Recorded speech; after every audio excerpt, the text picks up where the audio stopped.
Dana White recently sat down with spinning back fist and ended up sharing far more insight than fans were expecting. He touched on everything from the Arman Tsarukyan controversy to the UFC's upcoming move to Paramount and even his long-term interest in boxing. One of the biggest takeaways was finally hearing Dana explain why Arman didn't receive the lightweight title shot. White confirmed that the headbutt incident absolutely played a role in the decision, but he was quick to clarify that it wasn't the only factor. According to Dana, there were several issues considered behind closed doors. It wasn't about one single moment or mistake, but rather a collection of circumstances that ultimately kept Arman out of an immediate title opportunity. On the broadcast side, Dana reassured fans about the UFC's transition into the Paramount era.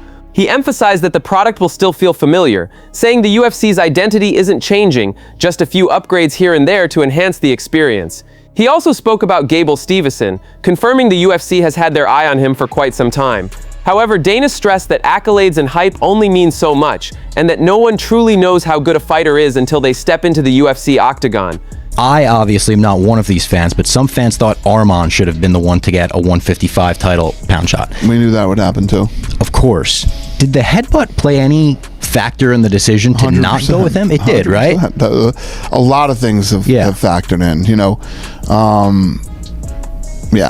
Yes.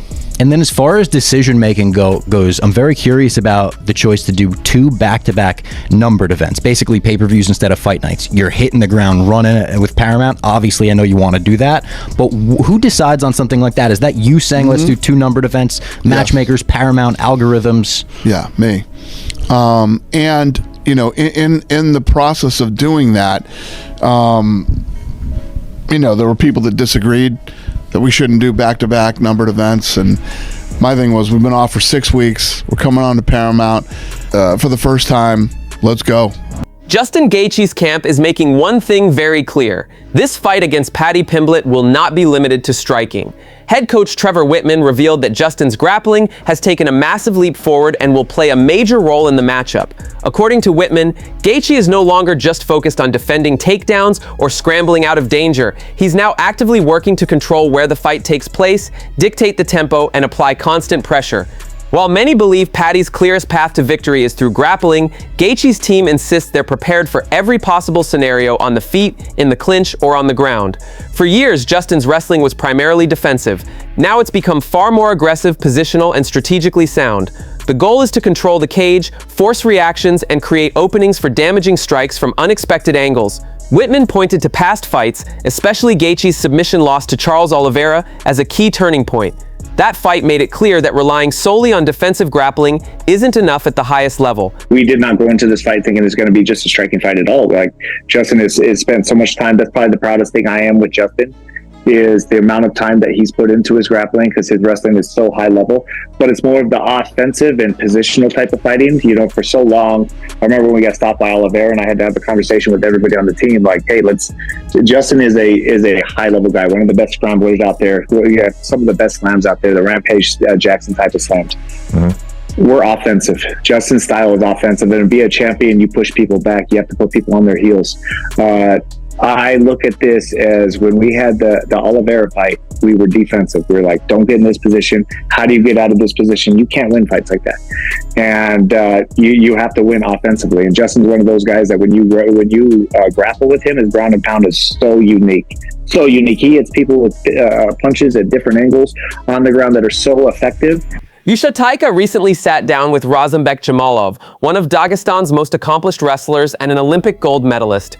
During the interview, Jamalov was asked about photos that surfaced last month showing Khamzat Chimaev struggling during a wrestling session with him, images that immediately sparked debate across the MMA world.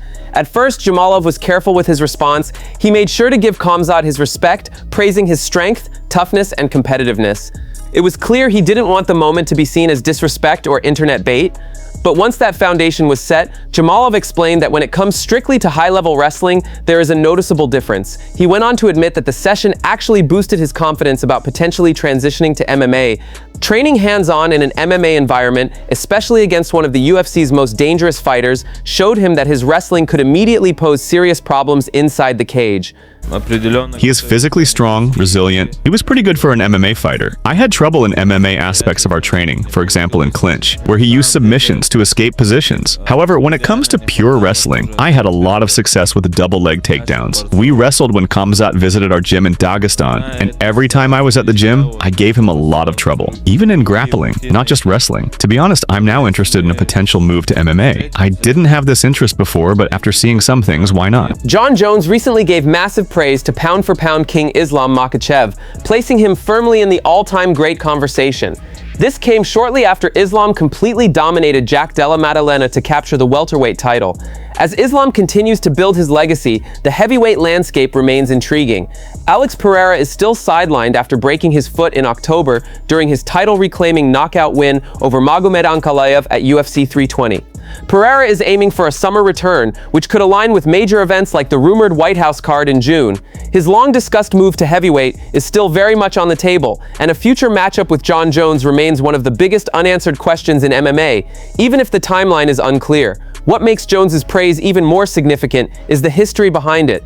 Jon has had long-standing tension with Team Khabib when it comes to pound-for-pound rankings. Years ago, Jones openly disagreed with Khabib Nurmagomedov being ranked above him. Fast forward to just a year ago, and the same debate resurfaced as fans, media, and even the UFC began placing Islam ahead of Jones. Last time we spoke to you, you mentioned about Islam Makhachev and the GOAT list in terms of GOAT list, you know. After that, he dominantly scored a victory over Jack Della Maddalena.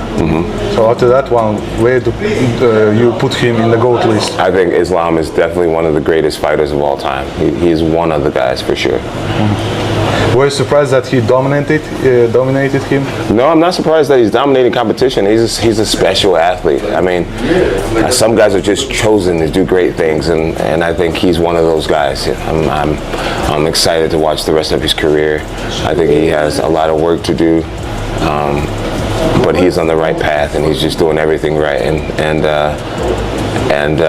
Yeah, he's one of the guys in the sports I respect very much. Now, MMA fans, what do you think about Gable Steveson's potential in the UFC? Dana White has made it clear he has high expectations for the Olympic gold medalist, but he's also acknowledged how tough the heavyweight division really is. Some analysts argue the division isn't as deep as it looks, and believe Gable has the athleticism and mindset to succeed immediately. Do you think Gable can dominate, or will the transition to MMA be tougher than expected? Let us know your thoughts in the comments below. PFL lightweight champion and member of Khabib Nurmagomedov's elite Dagestani camp has gone off on Paddy Pimblett's rise in the UFC, flat out saying he's not elite and doesn't deserve an interim title shot. The comments came ahead of Usman Nurmagomedov's own PFL title defense against Alfie Davis on February 7th. When asked about Alfie doing some training with Paddy during camp, Usman didn't hold back at all. He said Pimblett can't help anyone because he has nothing to offer. He broke down Paddy's biggest wins, including Michael Chandler, calling them easy matchups. He also brought up Pimblett's controversial decision win over Jared Gordon, a fight many people, including Usman, believe Gordon actually won. For Usman, that fight alone shows Paddy isn't top level yet. And Usman isn't just talking trash. He confirmed that once he finishes his obligations with the PFL, he plans to move over to the UFC. He says he'll bring his undefeated record, elite wrestling, and high-level Dagestani pedigree with him, and he wants top competition immediately. Alfie Davis is training a little bit with Paddy Pimblett. Brother, Paddy Pimblett cannot help him. Paddy Pimblett doesn't have nothing. What here? Who's Paddy? You know, he's got an interim title shot coming up. You got to give him some credit, right? Or you don't think he deserved that? Everybody beat Michael Chandler, brother. He doesn't win, brother. He was in UFC and he win only one fight against Tony Ferguson, who had 45 years. Yeah, I'm honest, you know, like when we look at the best fight with the best, these guys, they're not elite. If you wanna see who's elite, like it's Charles Oliveira, he's elite guy. It's Arman Tsarukyan, is very elite guy, and Ilya Tapuria, yes, is elite fighter. You know, like somebody like that. You know, like not Paddy. He have one fight, and I think he lose this fight. Yes, Gordon. He lose this fight. Gordon beat him. That's it from MMA Time. Thanks for watching. Don't forget to leave a like and subscribe for daily MMA updates.